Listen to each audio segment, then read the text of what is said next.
ऊपर से मुझे भी ये पापी खून वाली सोच को खत्म करनी है। ये सुन के निंग चुआन टैन क्राउन किंग से कहता है कि तुम्हें मेरी सोच के बारे में क्या लगता है। इसमें टैन क्राउन किंग बोलता है कि मेरी ऐसी छोटी सोच नहीं है, मेरी सोच तुमसे काफी अलग है। मैं बस अपने आप के बारे में सोचता हूँ और अपने आप को पावरफुल बनाने के बारे में सोचता हूँ, लोगों के बीच भेदभाव करके उन्हें मारने में नहीं। इसलिए मैं तुम्हारा फ्रेंड कभी नहीं बन सकता। ये सुन के निंग चुआन बाओजेन से बोलता है कि मैंने तो सुना है कि तुम्हें डेथ गॉड कहती है, इसलिए क्यों ना तुम इस फाइट में मेरा साथ दो। इस पे बाओजेन बोलता है कि तुम अलग से बदला लेना चाहते हो और मेरे हार्ट के अंदर बदले जैसी कोई सोच नहीं है, इसलिए मैं तुम्हारा दोस्त नहीं बन सकता। इस पे वो थर्ड आई वाला बंदा उससे बोलता है कि तुमने इतने सारे लोगों को मारा है और अब ऐसा बन के दिखा रहे हो कि तुम बहुत ज्यादा अच्छे हो। इसमें बाओजेन कहता है कि मैं किसी को बदले की सोच से नहीं मारता और कभी भी ये देख के नहीं मारता कि वो अच्छा है या बुरा। मैं बस उन लोगों को मारता हूँ केवल खुद को बचाने के लिए या खुद को पावरफुल बनाने के लिए। मैं बिल्कुल भी किसी के साथ भेदभाव नहीं करता कि मुझे किसे मारना है या किसी नहीं। इसमें निंग चुआन बोलता है कि मारते तो हम दोनों ही हैं, तो क्यों ना हम एक दूसरे से हाथ मिला ले, क्योंकि मैं हेवन के रूल को सब पर लागू करना चाहता हूँ कि हम हाई क्लास वाले लोग इस पापी खून वाले लोगों से काफी बेहतर हैं और इसको पूरा करने के लिए मैं काफी ज्यादा पावरफुल कल्टिवेटर को मारता हूँ और अगर हम एक दूसरे से हाथ मिला ले तो हम और भी पावरफुल लोगों को मार सकेंगे, जिसकी वजह से तुम और पावरफुल बन पाओगे। ये सुन के बाओजेन कहता है कि ऐसा नहीं हो सकता कि मैं किसी को कहूँ कि मेरा हेवन के रूल को एस्टेब्लिश करना चाहता हूँ जबकि मेरा उससे कोई लेना देना नहीं है। मैं एक आम इंसान हूँ और एक आम इंसान ही रहना चाहता हूँ और तुम्हें भी अपने अंदर से ये वहम निकाल देना चाहिए कि तुम हेवन के रूल को एस्टेब्लिश कर रहे हो।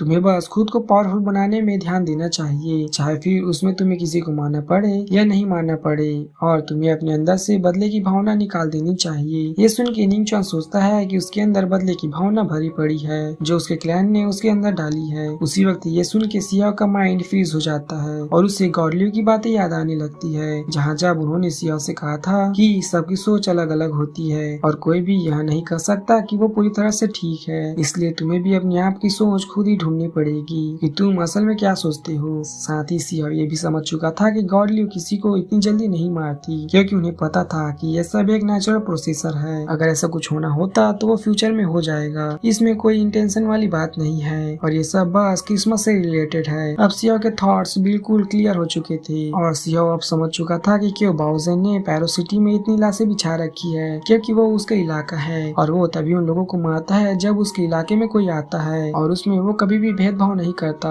कि वो किसी को भी वहाँ से जिंदा जाने दे। उसी वक्त वो थर्ड आई वाला बंदा बाओजेन से कहता है कि तुम अपनी बकवास बंद करो, ये बस कमियां छुपाने वाली बात है, तुम जल्द ही मरने वाले हो इसलिए ये सब बकवास कर रहे हो। पर इस पे बाओजेन कुछ भी नहीं कहता। उसी वक्त आसमान का वो क्रैक बड़ा हो जाता है और इसमें दूसरे वर्ल्ड के लोगों की आवाज सुनाई दे रही थी। ये सुन के वो दूर बैठा स्वॉर्ड वाले का बंदा जो अपने आप को हील कर रहा था, वो अपने मन में बोलता है कि जल्द ही यहाँ पर आउटसाइड वर्ल्ड के लोग आ जाएंगे, जिसके बाद ये एरिना और भी खतरनाक हो जाएगा। तभी आसमान में एक और क्रैक ओपन होता है जिसमें से गोल्डन लाइट चमक रही थी, जिसे देख के वो स्वॉर्ड वाले का बंदा बोलता है कि ये तो वही गोल्डन लाइट है जो तब आती है जब ये जीनियस बैटल का विनर अनाउंस होने वाला हो। लगता है जल्द ही ये जीनियस बैटल खत्म होने वाली है और इसका विनर अनाउंस होने वाला है और जो भी इस मैच में जीतेगा उसे इस गोल्डन लाइट वाली क्रैक में जाने का मौका मिलेगा। इधर निंग चुआन उस थर्ड आई वाले बंदे से कहता है कि आउटसाइड वर्ल्ड के लोगों से आने से पहले हमें सियाओ को मार देना चाहिए, जिसके बाद हम आपस में फाइट करके फैसला कर लेंगे। अब वो सब एक दूसरे पर फिर से अटैक करना शुरू कर देते हैं। तभी थोड़ा समय बीत जाता है और उस गोल्डन क्रैक का एरिया बड़ा होने लगता है, जिसे देख के स्वॉर्ड वाले का बंदा बोलता है कि लगता है जीनियस बैटल का विनर अनाउंस होने वाला है और उसका विनर तय हो चुका है, जो कि और कोई नहीं बल्कि सियाओ ही होगा, क्योंकि सियाओ ने एरिना में सबसे ज्यादा फाइट जीती है। तभी निंग चुआन उस थर्ड आई वाले बंदे से कहता है कि अभी तक विनर अनाउंस नहीं हुआ है, इसलिए अगर हम अभी भी सियाओ को मार दे तो अभी भी विनर चेंज हो सकता है, इसलिए तुम बस सियाओ को थोड़े समय के लिए रोक के रखो और मैं सियाओ को मार दूंगा। ये सुन के थर्ड आई वाला बंदा बोलता है कि तुम चिंता मत करो, मेरे पास रीइंकार्नेटेड डिस्क है और मैं इसे आराम से रोक लूंगा। अब वो थर्ड आई वाला बंदा अपने रीइंकार्नेशन डिस्क एक्टिवेट कर लेता है और सियाओ पर अटैक करता है, पर सियाओ रीइंकार्नेटेड डिस्क को आराम से रोक लेता है, जिसके बाद वो थर्ड आई वाले बंदे के पास जाके उसका गला काट देता है और उससे कहता है कि तुमने अपने आप को काफी ज्यादा पावरफुल समझ रखा है और अब ये गलतफहमी तुम्हारी खत्म होने वाली है। तभी उसका गला करते ही क्वीन हां भी उस पर अटैक कर देता है, जिसकी वजह से थर्ड आई वाले बंदे का किस्सा खत्म हो जाता है। उसी वक्त एरिना में चारों तरफ गोल्डन रोशनी चमकने लगती है और वो क्रैक बड़ा होकर एक दरवाजे की फॉर्म ले लेता है, जहाँ उस दरवाजे से सीधा रोशनी सियाओ की तरफ आ रही थी, क्योंकि जीनियस बैटल ने उसे विनर मान लिया था। तभी ये देख के गुस्से में निंग चुआन सियाओ पर अटैक करता है। तो ये देख के सियाओ अपनी विलो गॉडेस की पावर रिलीज करके निंग चुआन के साथ साथ सबको दूर कर देता है। इसके बाद सियाओ उस गोल्डन गेट की तरफ जाने लगता है, जहाँ तभी अनाउंसमेंट होती है कि जीनियस बैटल का विनर हुआंग यानी कि सियाओ है। उसी वक्त उस गोल्डन गेट से बहुत तेज रोशनी निकलता है, जो सियाओ को छोड़ के वहाँ पर जितने भी कल्टिवेटर थे उन्हें घुटनों पर ले आता है और सियाओ के सामने उन्हें झुकने पर मजबूर कर देता है। ये देख के निंग चुआन को काफी ज्यादा गुस्सा आ रहा था। अब सियाओ उस गोल्डन डोर के अंदर चला जाता है। तो उस जगह पर पहुंचने पर सियाओ को आसपास काफी सारे पहाड़ दिखाई देते हैं और चारों तरफ फॉग ही फॉग था। तभी सियाओ को एक आवाज सुनाई देती है। तो सियाओ उससे पूछता है कि तुम कौन हो